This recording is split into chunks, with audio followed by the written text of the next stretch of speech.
Vamos a grabar aquí. Recording in progress. Bien, pues esta es una continuidad de todos los subtemas que hemos venido viendo ya desde hace algún tiempito, relacionados justamente con el uso del tiempo, con la estructuración del tiempo. Y justamente una homilía, que no recuerdo si fue de ayer o de antier, el padre Paniagua, que es muy joven, un peruano, él muy joven pero muy sabio, que da unas homilías de 3 minutos, pero que son extraordinariamente importantes, extraordinariamente sabias. Entonces, él decía algo que me dio base para la sesión de hoy. Él decía que cuando una persona le dedica más tiempo a su persona que a los demás, más tiempo a él que a Dios, más tiempo a él y a sus cosas que a la caridad, más tiempo a él. Y curiosamente, a pesar de que él es sacerdote, utilizó el mismo término que yo, intimidad. Entonces se vuelve una persona, lo dijo con todas sus letras, infeliz. ¿Sí? Se vuelve una persona infeliz por la sencilla razón, permítanme, voy a silenciar al grupo.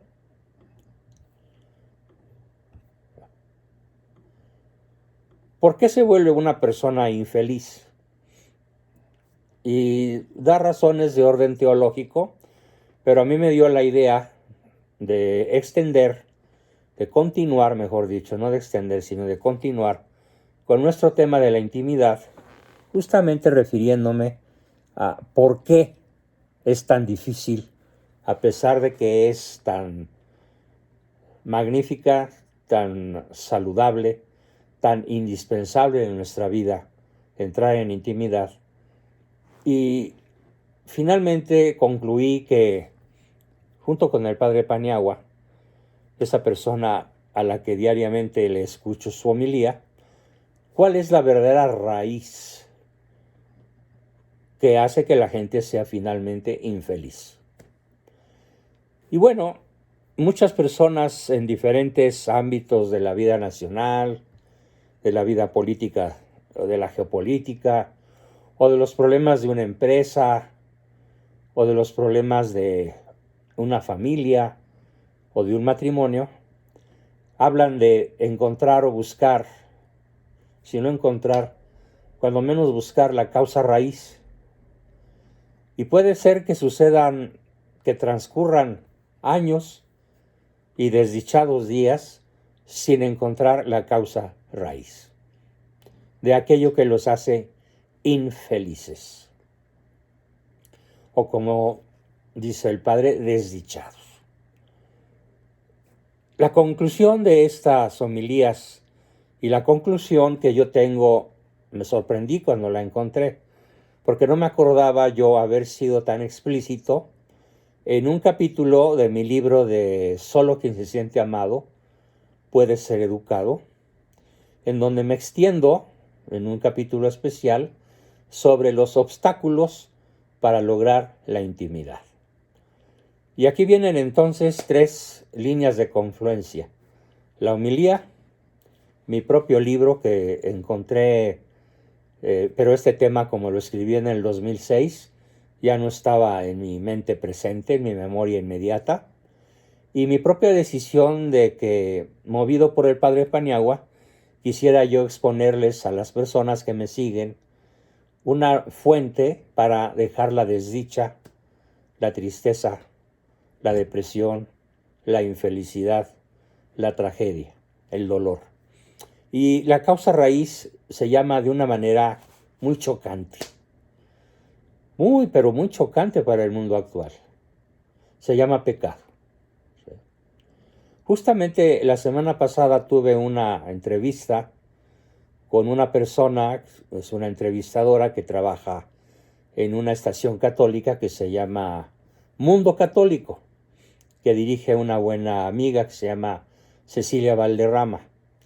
Y esta señora, cuyo nombre en este momento no recuerdo, qué mal, es una falla de memoria imperdonable, pero bueno, ya me acordaré, me pidió que hiciéramos un programa sobre los pecados capitales y sus opositores, sobre los 7 pecados capitales y aquello que nos permite combatirlos y vencerlos. Entonces, la causa raíz de nuestras desdichas, de nuestras amarguras, de nuestras tristezas y de cualquier cosa que se le pueda parecer, definitivamente lo vamos a reducir a la palabra pecado. Ahora bien, una advertencia, es una advertencia muy importante para algún tipo de personas que desgraciadamente abundan en el planeta y que tienen lo que se llama conciencia estrecha. Necesariamente hay que distinguir que para que haya pecado se necesita 3 condiciones. Pleno conocimiento de que la acción es malévola, de que la acción es contraria al espíritu de la ley de Dios, ya sea de los 7 pecados capitales, ya sea de los 10 mandamientos, ya sea de los mandamientos de la Santa Madre Iglesia, que muy poca gente conoce y muchos por desconocimiento o no siguen o desobedecen. El pleno conocimiento de que algo es malo, incorrecto, inadecuado, pecaminoso, malévolo, malevolente, contraindicado, y podríamos poner infinidad de adjetivos y verbos que significan prácticamente lo mismo, tiene una segunda condición para que sea pecado, y es la aceptación de las consecuencias. Plena advertencia, pleno conocimiento y plena advertencia, pleno consentimiento, aparte del conocimiento, el consentimiento de los resultados que esta acción malevolente nos pueda llevar a uno mismo y desde luego al prójimo.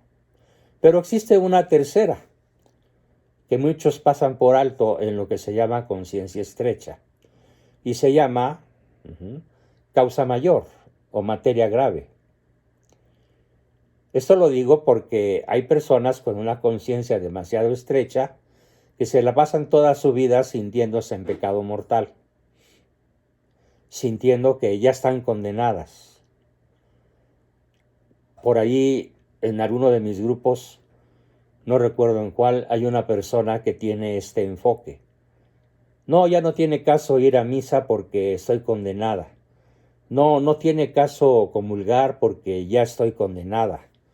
No tiene caso confesarme porque ya lo que hago ya no tiene perdón de Dios. Y bueno, esta es una percepción subjetiva. Yo estoy convencido, conozco a estas personas, estoy convencido de que no hay un pecado formal, porque no hay una intención malevolente.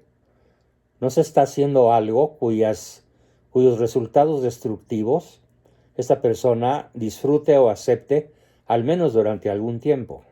No lo hay. Aquí nos vamos entonces a lo que se llama conciencia estrecha.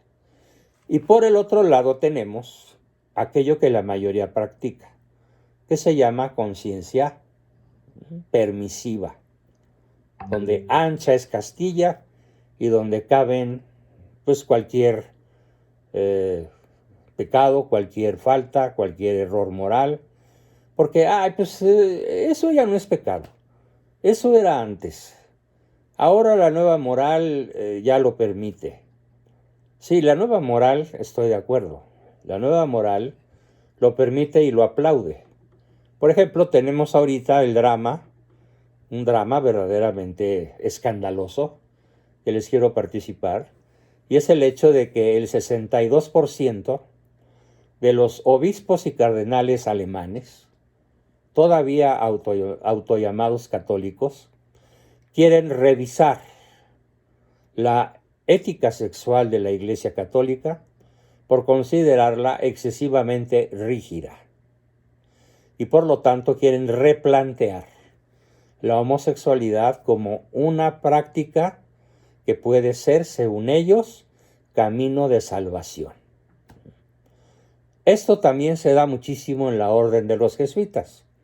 Y de hecho, el primero que planteó esto, pues es el padre James Martin, famosísimo.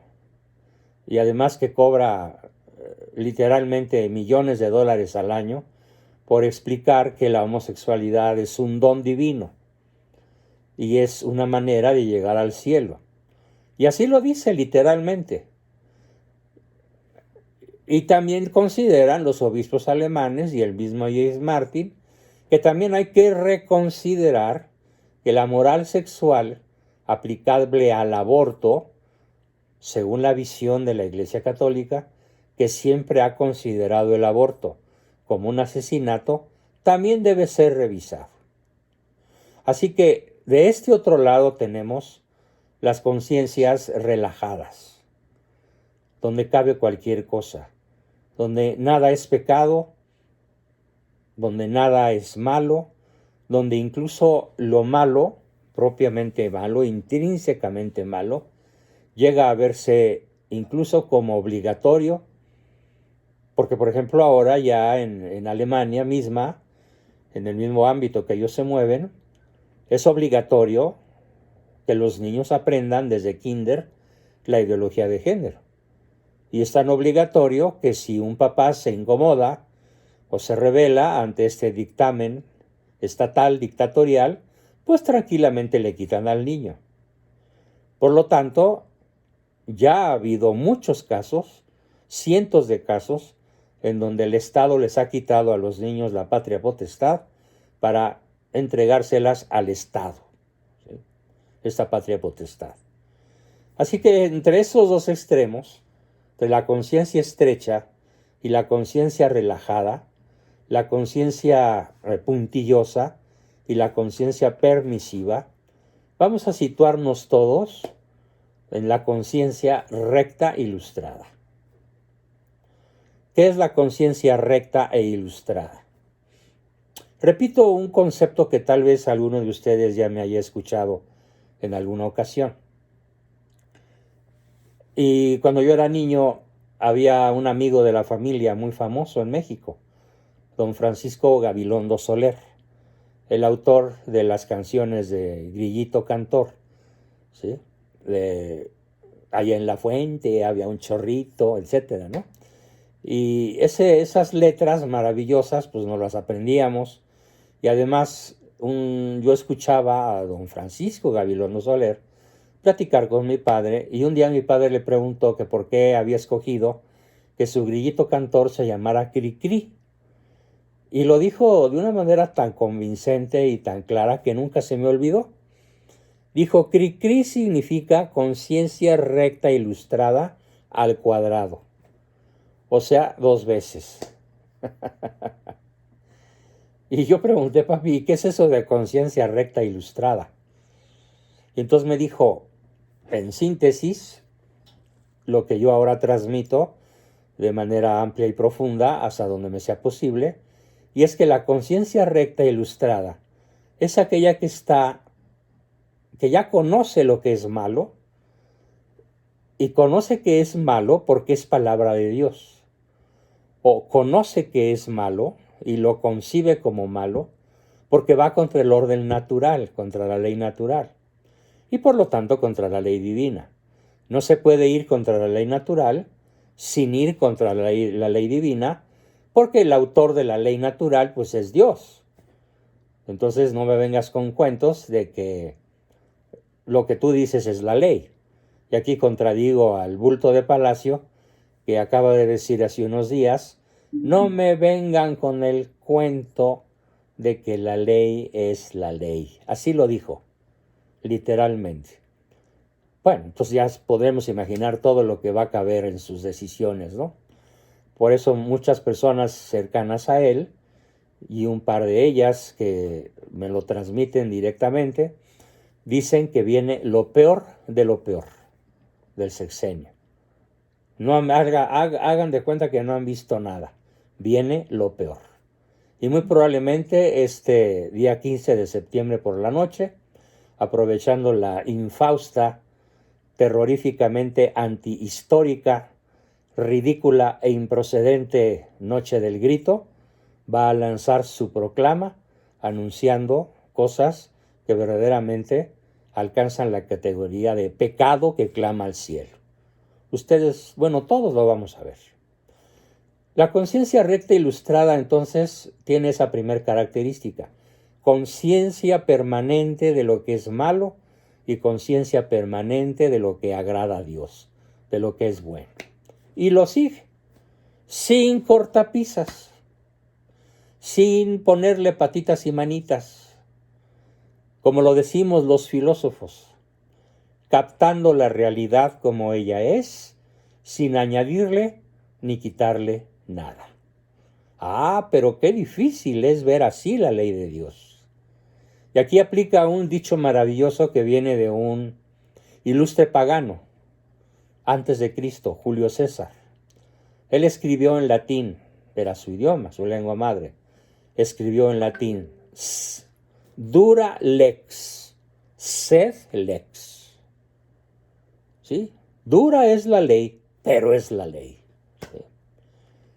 Y obviamente él no se refería a una ley que no conocía, a la ley de Dios, pero sí conocía la ley en la que se fundamenta el derecho romano.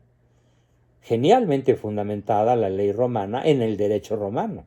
Y por lo tanto, desde aquella época, el derecho romano, ¿qué creen? Defendía al nonato, defendía al no nacido y declaraba crimen, gravísimo crimen, el aborto. Y decían ellos: nasciturus, o sea, el que va a nacer, nasciturus pro natur habemus, que quería decir, al nacido, téngasele por al concebido, téngasele por nacido. Bien, esto es conciencia recta ilustrada. Pero además, como la persona que tiene una conciencia así, necesariamente se va a topar con circunstancias, con opiniones, con hechos, con declaraciones, con conceptos populares probablemente, con, ¿cómo dice? Se me escapa. Dichos y costumbres o leyes y costumbres, algo así, de diferentes usos y costumbres. Gracias. La memoria me sigue fallando, Jazz, gracias por apoyarme. Usos y costumbres. Y entonces va a cuestionarse en la conciencia recta ilustrada: ¿será bueno, será correcto que las mujeres oaxaqueñas vendan a sus hijas de 10 años para obtener dinero para sobrevivir? ¿Será bueno que las casen con un ricachón desde antes de la adolescencia para que este ricachón garantice la supervivencia de la familia? Y un habitante del lugar va a decir: así lo hemos hecho desde antes de la conquista. Usos y costumbres. Y aquí viene una de las cosas que más cuestiona la persona que tiene una conciencia recta e ilustrada. No por el hecho de que tenga milenios en usos y costumbres, queda elevada a la categoría de buena costumbre, de seguidora del derecho natural o de al menos no contradictoria al derecho divino. E ilustra su conciencia pasando por encima de los usos y costumbres para atenerse, en primer lugar, por lógica, a la ley natural, en segundo lugar, a la ley divina, en cualquiera de sus manifestaciones, y cuando ya se ve muy apretado, pues recurre a las encíclicas papales, que están llenas de sabiduría, pero que por desgracia, y esto es una queja mía que tengo en general contra muchísimas personas, no son leídas. Bueno, ni siquiera son conocidas, pero que son un criterio de ilustración de la conciencia que les recomiendo a todos, además de que pues, son gratuitas, están en la red y se pueden leer en una computadora con el tamaño de letra que se les pegue la gana. Para aquellos que se quejan de la letra chiquita, se bajan, se ponen en la pantalla y las puedes leer tan grandotas como quieras. Hablando de las encíclicas justamente referentes a la familia, que es algo que me interesa muchísimo, recomiendo sobre todo aquella que se llama Familiaris Consortio. Familiaris Consortio se escribe. Bájenla, léanla, estúdienla, ilustren su conciencia. Y es así como llegamos entonces al momento en el cual vale la pena describir cada uno de los 7 pecados capitales y su contraparte. ¿Por qué? Porque son obstáculos actualmente muy poderosos contra la intimidad. Y si son obstáculos contra la intimidad, pues ¿qué creen? Son obstáculos contra el amor. Porque si no hay intimidad, repito el concepto, si no hay intimidad, no hay conocimiento, ni mío del otro, ni del otro acerca de mí. Entonces estoy sleeping with the enemy, literalmente, durmiendo con un enemigo. Y él conmigo, porque no nos conocemos. Entonces, para que haya amor se necesita intimidad. Pero qué terrible sorpresa nos llevamos cuando vemos que en el mundo actual la pérdida de la intimidad se debe más que nunca, ya es un dato sociocultural, ya es algo abrumadoramente mayoritario. Para empezar, se basa esta falta de intimidad en la excesiva estructuración del tiempo, basándose de tal manera que la intimidad se excluye. Todas las demás formas de estructurar el tiempo quedan en primer lugar. Y allá abandonada por los rincones, temerosa de que alguien la vea, dice: yo soy la intimidad. ¿Sí? Y no menos importante es la ausencia o la pérdida de el amor por ese conjunto de faltas personales, individuales, con advertencia, consentimiento, conocimiento, consentimiento y materia grave, que los antiguos llamaron pecados capitales. Yo creo, como se lo decía a mi entrevistadora de Mundo Católico, vale la pena que recordemos, ya me acordé cómo se llama, Rosa María. Le decía yo que vale la pena que recordemos las definiciones, pero sobre todo sus consecuencias. Y desde luego, de una manera muy relevante, sus antídotos. ¿Qué podemos hacer para oponernos a sus deletéreas, a sus tóxicas consecuencias? Muchas parejas me han dicho, incluso aquí podría haber no menos de 10, que me han dicho: es que mi relación con fulana o mi relación con fulano es tóxica. Bueno, ¿y por qué decimos que una relación es tóxica? Porque necesariamente hay pecado.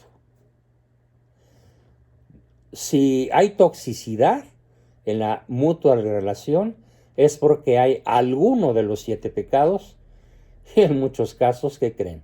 Todos, o cuando menos la mayoría. Así que hagamos un examen de conciencia. Ahora, a propósito, porque estos pecados capitales están a propósito olvidados de los manuales de salud mental y en toda la literatura psicológica. ¿Qué va a decir un terapeuta clásico de la actualidad ante una persona soberbia? ¿Qué le va a decir? Tú lo vales. Vive tu vida, solo vas a vivir una vez. No eres monedita de oro, pero eso eres lo único que tienes. Date los gustos que necesites.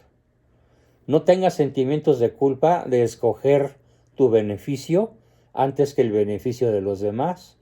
El terapeuta le va a decir, además ni te lo van a agradecer. Tienes que tener un gran amor por ti. pero no le ponen a este brioso caballo de la autoestima, no le ponen freno. Y entonces la autoestima deja de ser autoestima para convertirse en el primer gran pecado capital, la soberbia. La soberbia. La soberbia, desde el punto de vista psicológico, también daré el punto de vista teológico y también el punto de vista filosófico, pero la soberbia, vista desde el ángulo psicológico, para empezar, es una postura paranoide. Y recuerden el significado de la palabra paranoide. La palabra paranoide la puso de moda un ángel.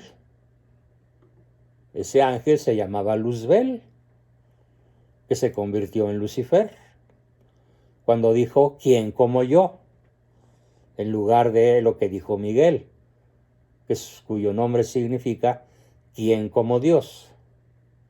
Y como en toda enfermedad, pues hay niveles, ¿no? Un ejemplo, no me fracturé las costillas, pero las tengo bastante lastimadas. Hubiera podido ser un moretón superficial y de ahí hasta hubiera podido ser un desprendimiento de costillas con afectación de los pulmones y probablemente hasta de la columna vertebral. Una postura paranoide puede ser leve, pero también puede ser extremadamente grave.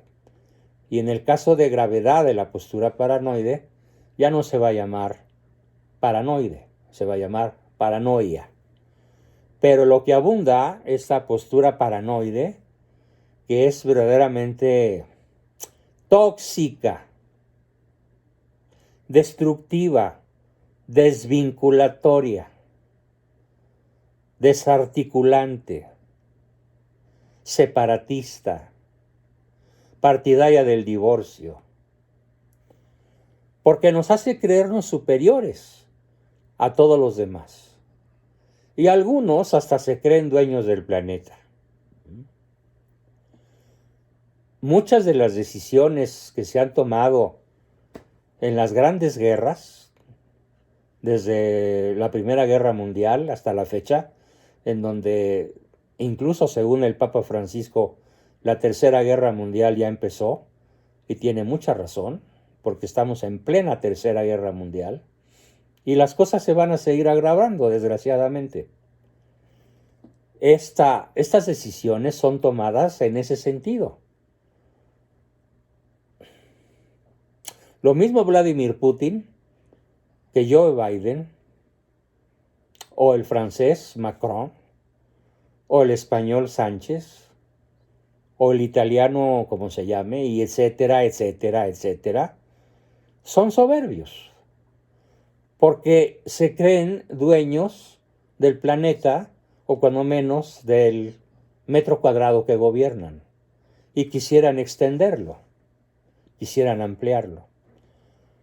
No es posible imaginarse a un soberbio despojándose de sus retas, de sus recias caretas megalómanas. Hugo y Carla añaden un nombre típico en la soberbia, porque ese sí que se quiere apoderar de las mentes y de las voluntades de todos los posibles humanos que logre alcanzar, y es Bill Gates. Bien, gracias por la aportación. No es posible imaginarse que estas personas renuncien a sus metas megalómanas. Pero vengámonos a nuestra dimensión doméstica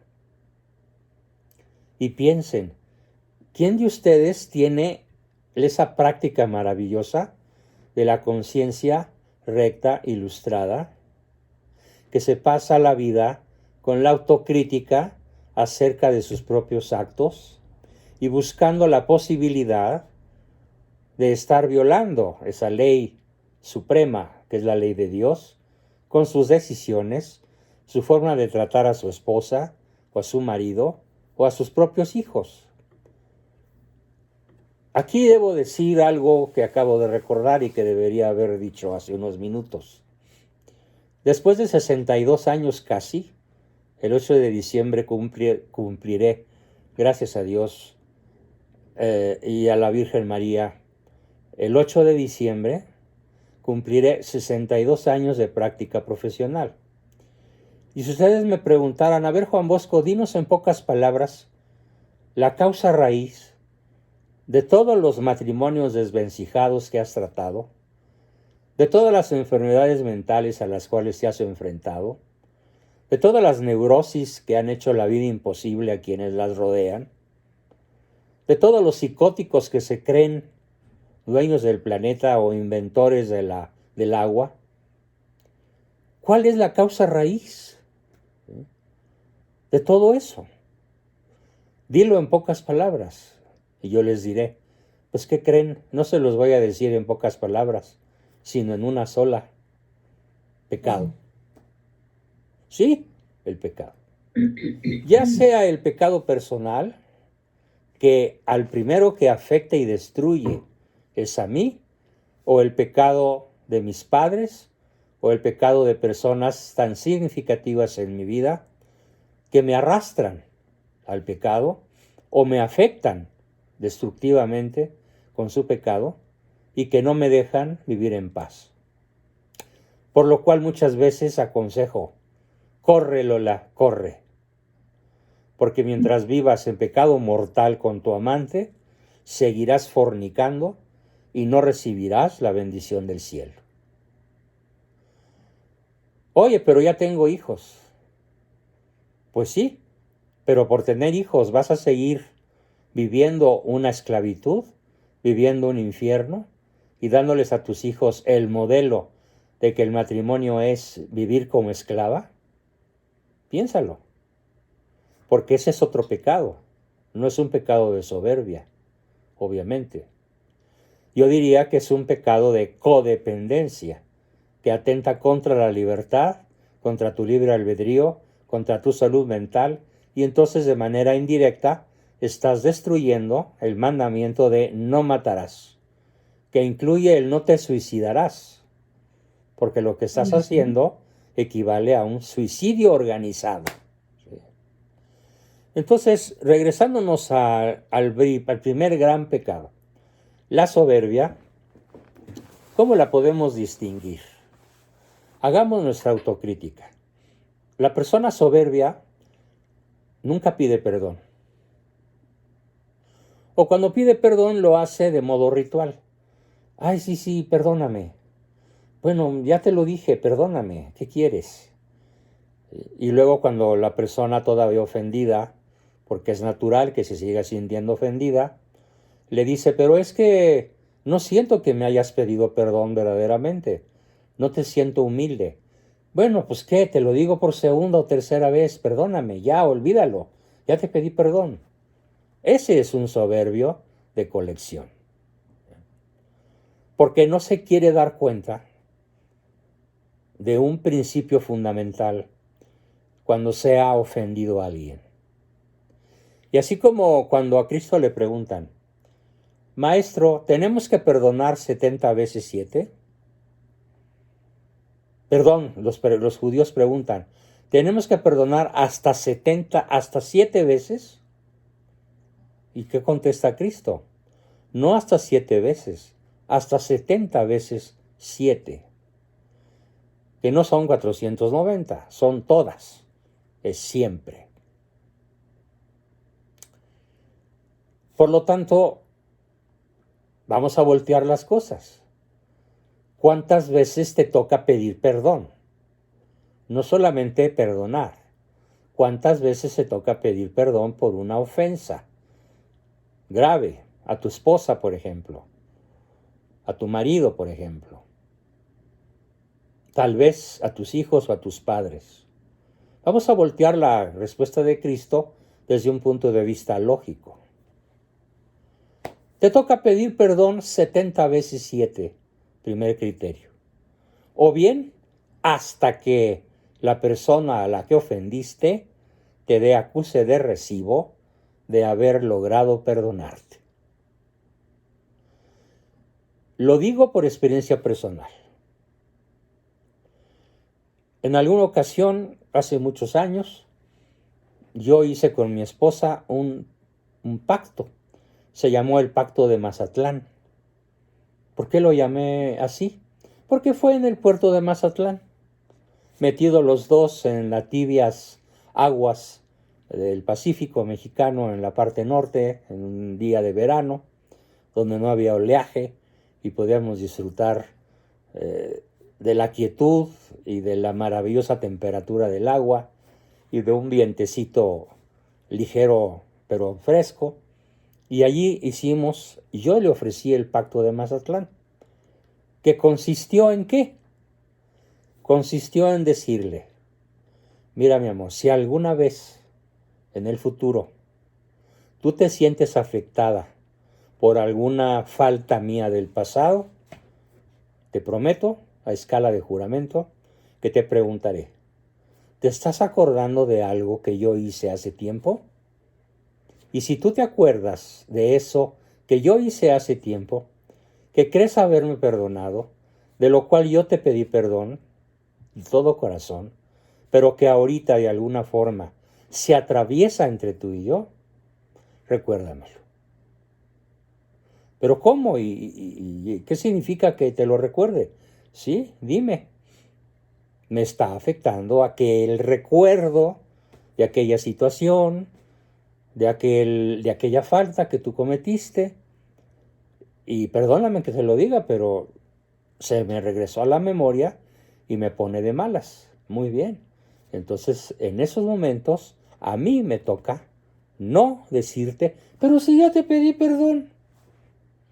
A mí me toca decirte nuevamente las palabras necesarias para que tú sientas, para que tú captes la sinceridad de mi contrición. Ese fue el Pacto de Mazatlán. Bueno, ha resultado maravilloso.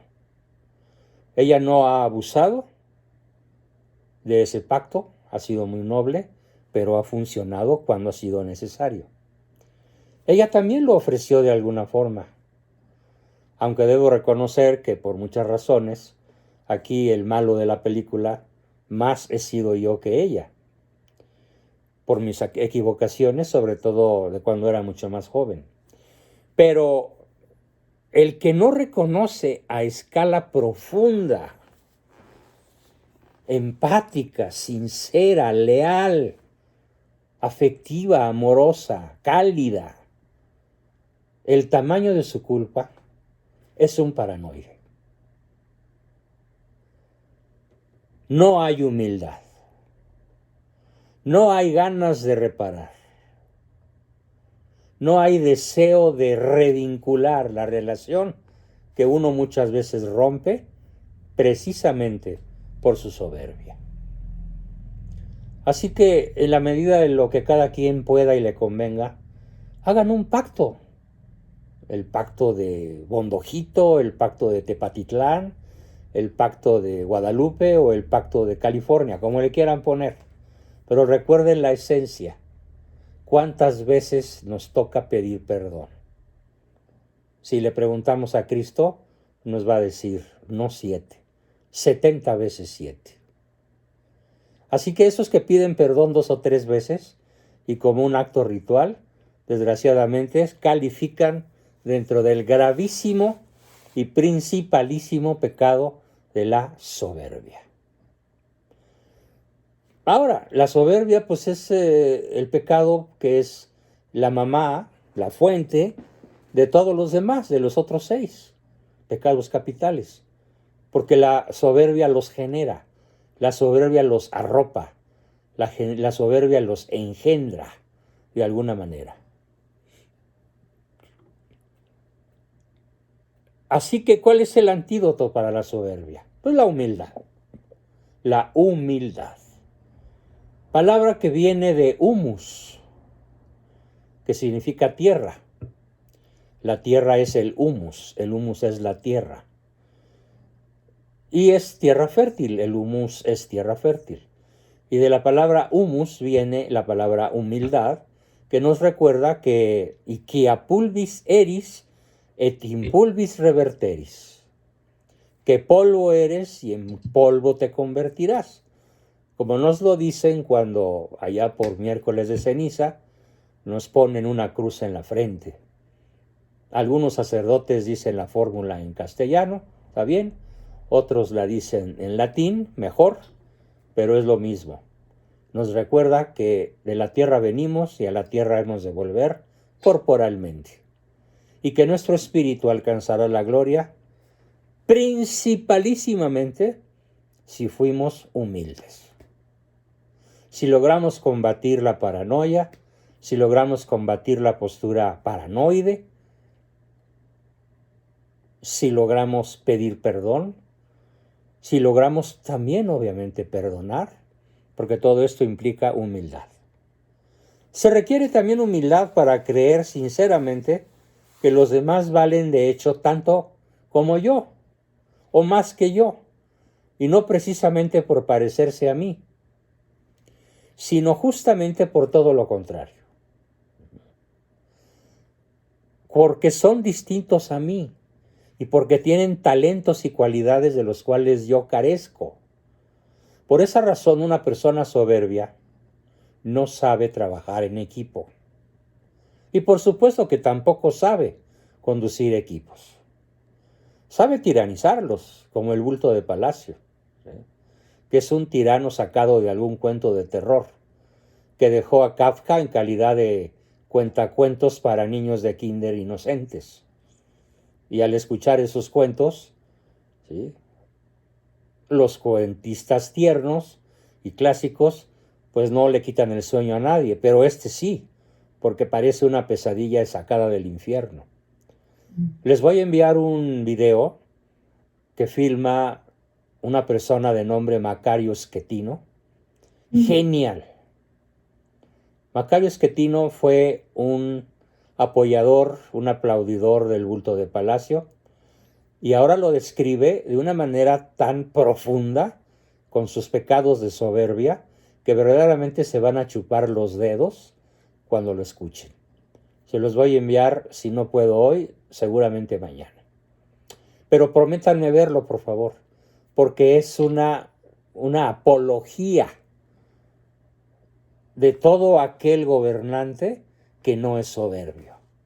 O sea, Macario está diciendo exactamente cómo tendría que ser un gobernante: humilde, servidor, capaz de rodearse de los mejores, superiores a él, y sobre todo capaz de recibir consejos, pero no solo de recibirlos, sino de pedirlos y ejecutarlos y darle el crédito a la persona que se los dio. Cosa exactamente que hace al revés el tirano que nos merecimos por ser un pueblo mayoritariamente de analfabetas. El soberbio... bueno, repito el concepto. ¿Por qué amo y acepto y aplaudo, emulo y sigo a los demás? Porque son distintos a mí y porque tienen cualidades de las cuales yo carezco. Alguna vez cuando alguno de mis hijos o mi esposa o alguno de mis hermanos me han dicho: ¡ay, qué tonto soy! Digo: no, hermano, no, mi amor, no, mijito. Lo que pasa es que tienes talentos diferentes, tienes cualidades distintas. Esto te salió mal, pero mira cuántas veces y cuántas cosas te han salido bien. Cosas que incluso yo no puedo hacer y tú las haces mejor que yo. Hay que levantar la autoestima del otro, sin permitirle que llegue a la paranoia, por supuesto. Pero ¿quién tiene esa práctica de considerar a cada paso que cuando el otro hace cosas que yo no haría, cuando el otro sabe hacer cosas que yo no sé, cuando el otro es distinto a mí? ¿Qué hace el soberbio? ¿Qué hace el paranoide? Lo descalifica y le dice: eres una tonta, un estúpido, o un cruce de panda con conejo, ¿no? No lo digo porque se oye muy feo. En vez de decirle: no, no eres tonto, es que hay otras cosas que haces muy bien, fíjate cuáles son. Por lo tanto, el otro es en realidad una fuente de recursos, a la vez que yo puedo ser una fuente de recursos para él si no soy díscolo. Porque el soberbio es díscolo. Díselo de lo que sabe, no solo de lo que tiene. El soberbio es avaro de su persona. Al soberbio no le gusta darse, ni dar ni caricias, ni tiempo, ni reconocimiento. Vean, por favor, la enorme facilidad con la cual de la boca del soberbio salen críticas, descalificaciones, burlas, sarcasmos, ironías, relación de tus errores, manifestación de su superioridad, manifestación de su prepotencia, manifestación de su autoridad. Como algunos papás por ahí que intentan educar a sus hijos diciéndoles, es que yo soy un viejo de 50 y tú eres un chamaco de 14. Yo sé más que tú de la vida. Como si a punta de golpes de soberbia los pudiesen educar. En la humilde aceptación de las cualidades y defectos propios y en la humilde aceptación de los talentos y virtudes, habilidades del otro, está el comienzo de la intimidad. Fíjense, este es un concepto fundamental. En la humilde aceptación de las cualidades y defectos propios y en la humilde aceptación de los talentos, habilidades y conocimientos del otro, está el comienzo de la intimidad. Porque solo en esa aceptación abandonamos las actitudes defensivas de tipo paranoide. Bien, este fue el primer pecado y su primer antídoto. Lo que acabo de decir. La humilde aceptación de las propias cualidades y talentos, pero también de las del otro. En un balance equilibrado por la virtud de la justicia. Y desde luego, correspondiente esta aceptación verbal, explícita, abierta, sincera, frecuente, reforzadora, de la posición yo estoy bien, tú estás bien, los dos estamos bien, tenemos nuestros defectos, pero vamos a asumirlos y a seguir adelante porque nos conocemos y nos amamos. ¿Y por qué nos amamos? Porque nos conocemos. Y porque es imposible no amar a quien verdaderamente se conoce. Nos alcanzan unos minutos para comenzar el siguiente pecado. Están en orden, según Santo Tomás. Cada uno va como en una cadena de autodestrucción, una cadena destructiva para uno mismo y para los demás. Y Santo Tomás nos dice que el pecado concomitante, inmediatamente a continuación de la soberbia, es la avaricia. Actitud vital que corta de cuajo la posibilidad de dar y recibir cualquier cosa. Sobre todo caricias, tiempo y reconocimiento. El avaro niega no solamente su dinero y sus bienes, sino que todo él se niega a los demás.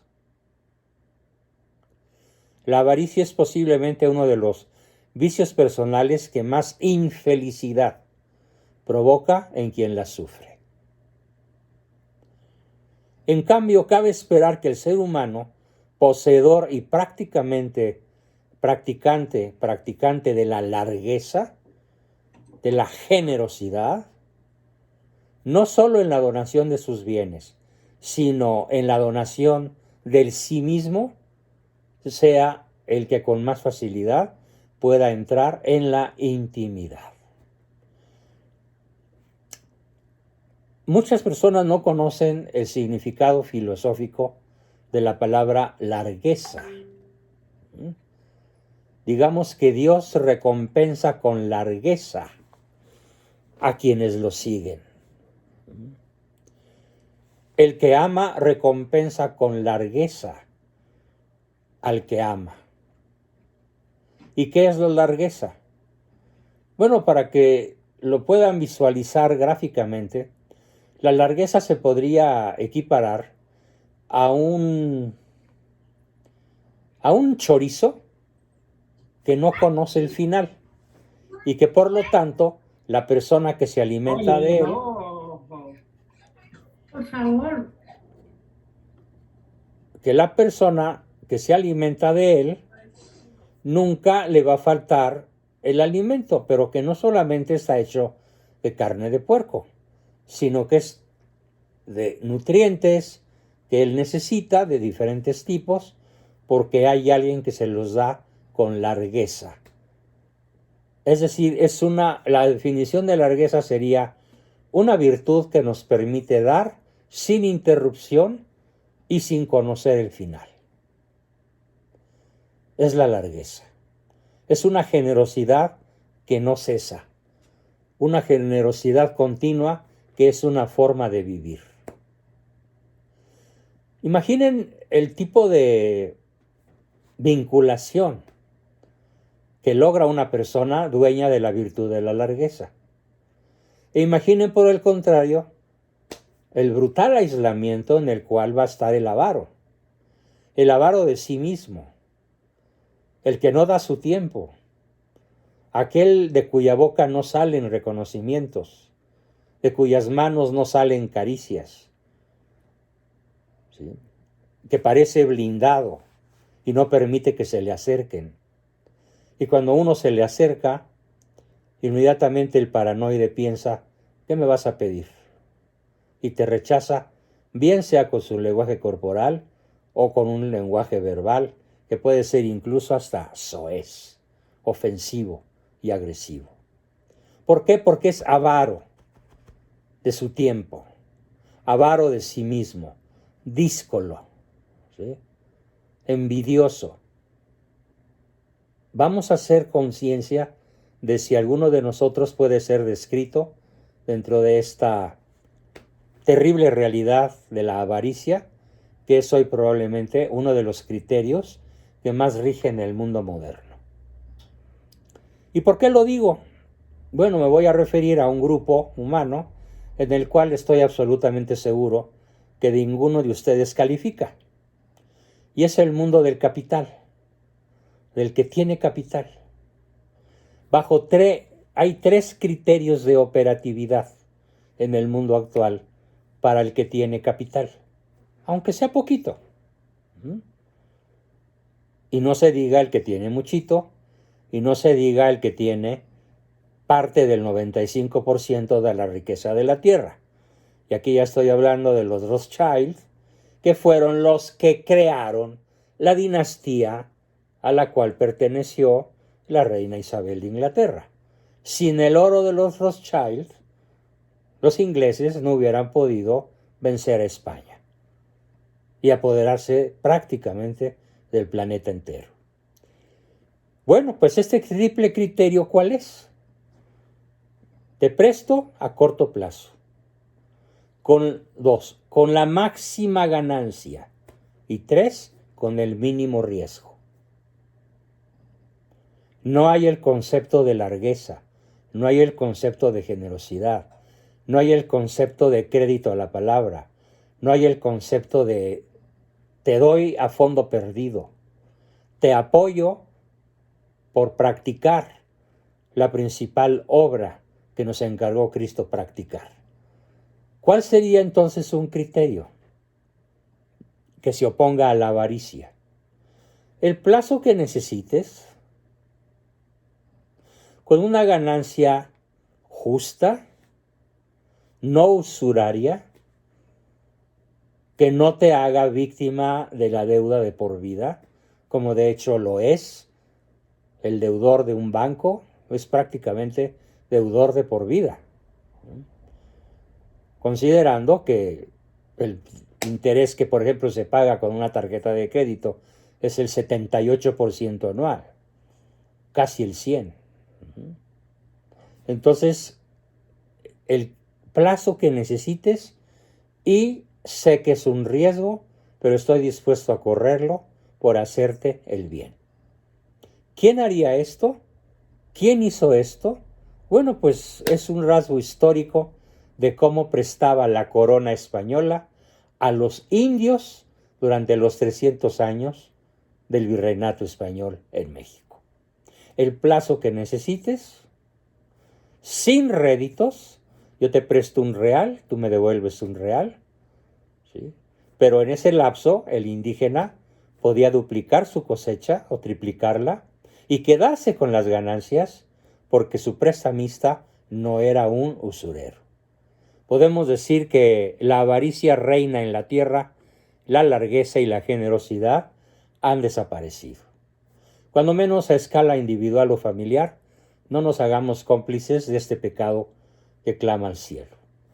Pues gracias, muchísimas gracias por su participación, por su presencia, y como siempre nos toca ahora pasar al momento en el cual, aunque no me siento del todo bien y fui teniendo que calentar la voz y conectar las neuronas después de algunos errores iniciales, entremos como siempre a nuestra sesión de preguntas, comentarios, aportaciones y demás. ¿Quién quiere comenzar?